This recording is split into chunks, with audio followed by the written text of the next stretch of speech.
लोकसभेची रणधुमाळी जी आहे ते खूप जोरात सुरू आहे।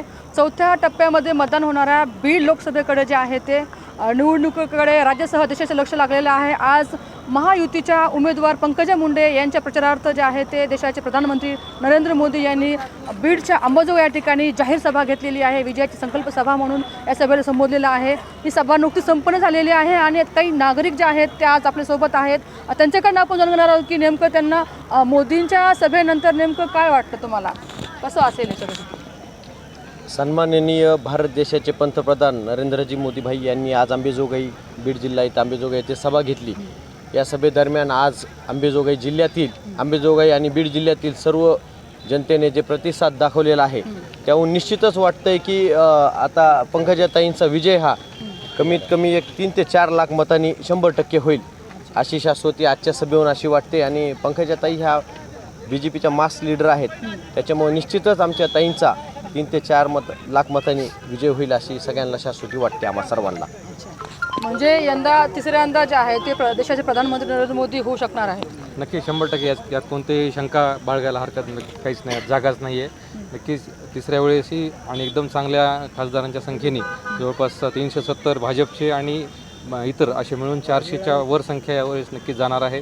आणि आजची जी सभा होती 43-44 अंबाजोगाईमध्ये तापमान असताना सुद्धा पूर्ण सभागृह भरून सभागृहाच्या बाहेर तितकेच मंडळी आतुरतेने मोदीजींची वाट पाहत होते आणि त्यांचं पूर्ण व्याख्यान जे होतं ते एकदम लोकांच्या रक्तामध्ये एकदम उसळी देणारं असं झालेलं आहे। आणि नक्कीच पंकजाताई त्यानंतर गोपीनाथरावजी मुंडे यांचं सुद्धा त्यांनी एकदम चांगलं कौतुक केलं आणि माझ्या बेटीला तुम्ही निवडून देणार का अशी जी त्यांनी घोषणा केली तेव्हा म्हणजे पूर्ण सभेचे जे लोक होते त्यांच्यामध्ये एक उत्साह आणि एक हर्ष निर्माण झाला आणि सर्वांनी एक जयघोष केला। आणि त्याच याच्यामध्ये आपल्याला आज जाणवलं की पंकजाताईचा विजय हा नक्कीच आज झालेला आहे या सभेमुळे।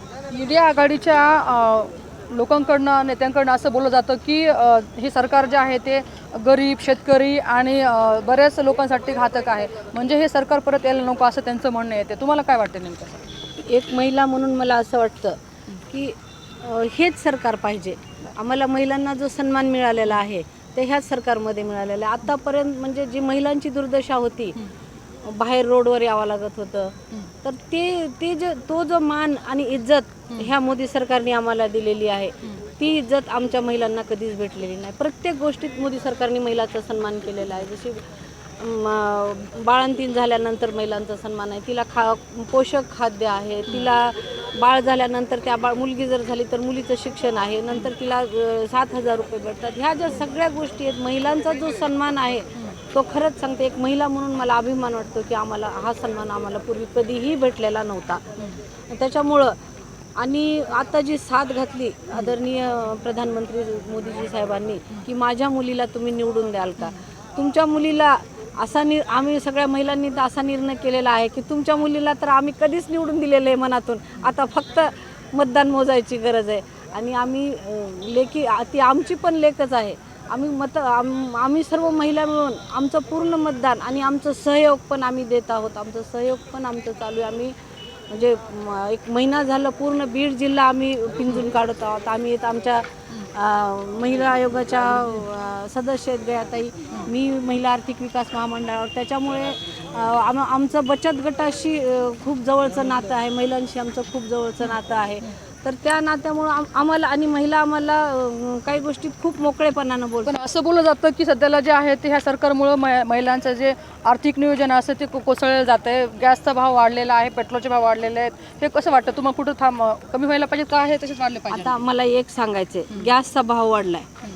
10 वर्षापूर्वी गॅस 300-400 रुपयाला येत होता, तर 10 वर्षापूर्वी 1,000 रुपयाचा प्लॉट 25,000ला जर येत असेल तर आज त्याच प्लॉटची किंमत 5 लाख झाली। हा पण कुठंतरी हे करावं लागेल ना, का गॅस वाढला, तुमच्या बाकीच्या प्रॉपर्टीच्या किमती वाढल्यात। तुमच्याकडे 1 तोळा सोनं होतं 10,000 रुपये तोळा होता, आज 70,000 रुपये तोळा झाले। ह्याही गोष्टीची तफावत तुम्ही बघा ना, फक्त एका गॅसलाच धरून बसू नका ना, गॅसपेक्षाही खूप महत्त्वाचे प्रश्न आहेत भारतात। युवकांना बेरोजगारीचं प्रमाण वाढलं असं या ठिकाणी विरोधकाकडनं बोललं जातं, इंडिया आघाडीच्या नेत्याकडनं बोललं जातं। युवक म्हणून काय वाटतं की निश्चित हे कसं आहे सगळं? नाही मॅडम, युवक म्हणून तर नरेंद्र मोदी सरकारने युवकांसाठी खूप काही केले, खूप काही योजना आणल्यात. परत विद्यार्थ्यांना स्कॉलरशिप मिळवून प्रयत्न केला आहे. स्किल डेव्हलपमेंट केल्यात सर्वांना. आत्तापर्यंत असं नरेंद्र मोदी सरकारने काही विद्यार्थ्यांच्या विरोधात काम नाही केलं. अच्छा, बेरोजगारांचा विषय होता हा. बाहेरच्या कंपन्या बेरोजगाराविषयी बोलायचं जर म्हणलं तर हां. मागे काय जो सांगता? बेरोजगारीचा जो रेशिओ होता तो 9% पण जास्त होता.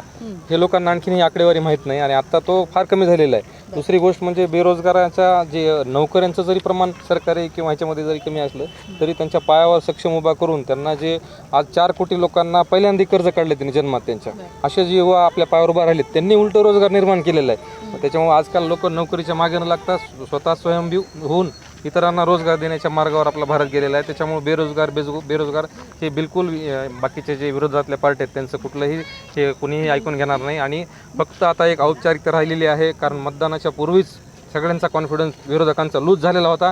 त्यांची सगळी इंडिया आघाडी फुटलेली होती आणि जे इंडिया आघाडीचे जे मेन कोऑर्डिनेटर होते ते सुद्धा आज एनडीएमध्ये येऊन सामील झालेले आहेत. त्याच्यामुळे कुठलीही शंका लोकांच्या मनामध्ये नाही. ही एक मतदान आणि इलेक्शनचं जे रिझल्ट आहे ही एक फॉर्मॅलिटी राहिलेली आहे.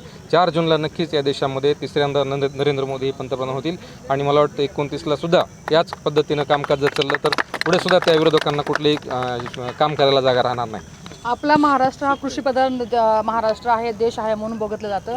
मात्र ह्या सरकारच्या वतीने जे आहे ते शेतकऱ्यांच्या हिताचं निर्णय घेतले जातात असा सुद्धा आरोप केला जातो. शेतकऱ्यांच्या हिताचे सगळे कार्यक्रम नरेंद्र मोदीच्या काळात झालेत. त्याचं कारण सांगतो मी. 27 रुपयाला सोयाबीन घातले मी. आता तेच सोयाबीन 45 रुपयानं चाललंय. तेल वाढलं 21 झालं की आम्ही काय म्हणतो तेलाचे भाव वाढले. तेच तेल आता 1500 रुपयाला डबा मिळायला लागला ना. मला तेच तेल खायचं आहे. सोयाबीन मी विकणार होतो. म्हणजे 2700ला जे आम्ही सोयाबीन विकलं त्या काळात सुद्धा तेलाचा डब्बा 1500 रुपयाला होता. आणि आज तीच आम्ही सोयाबीन विकतो ते तेलाचे भाव तेवढेच आहेत. मोदी सरकार असायलाच पाहिजे. पंकजताई 2 लाखाचा निर्णय येतील. एक गृहिणी म्हणून तुम्ही कसं बघता की यंदा पंकजा मुंडे ताईला संधी दिली पाहिजे का? हो, नक्कीच पंकजाताईंना संधी दिलीच पाहिजे. कारण नरेंद्र मोदी जेव्हा इथं आले तेव्हा त्यांनी सांगितलं की आमच्या मुलीला तुम्ही निवडून देणार का? हो, नक्कीच आम्ही निवडून देणार. पंकजाताईंचे विकासाचे काम आम्ही बघितलेले आहेत. आत्तापर्यंत त्यांनी इतकं विकास केलेला आहे. नरेंद्र मोदींचं तर नाव घेतलं तरी आपल्याला सडका वगैरे किती आपण पाहिलेलं आहे. नरेंद्र मोदींनी अख्खा भारत देश बदलून टाकलेला आहे. इतकी विकासाची कामं केलेली आहेत. आणि पंकजाताईंना जर आपण इथून निवडून दिले तर आपल्याही बीड जिल्ह्याचा विकास झाल्याशिवाय राहणार नाही आणि आपला विकास नक्कीच होईल आणि आमच्या पंकजाताई नक्की निवडून येतील असं मला विश्वास वाटतो. धन्यवाद. तर आपण पाहू शकतो की या ठिकाणी नरेंद्र मोदी यांनी सभा घेतलेली आहे आणि विजयाची संकल्प सभा नसून या ठिकाणी ही विजयाची सभा असल्याचे देखील या ठिकाणी पालकमंत्री धनंजय मुंडे यांनी म्हटलेले आणि जनतेकडून देखील पंकजा मुंडेला कोल असल्याचं या ठिकाणी दिसून आलेलं आहे. कॅमेरा पर्सन संजीव रायसह सुकेश नायकवाडे, टाइम्स मराठी, बीड.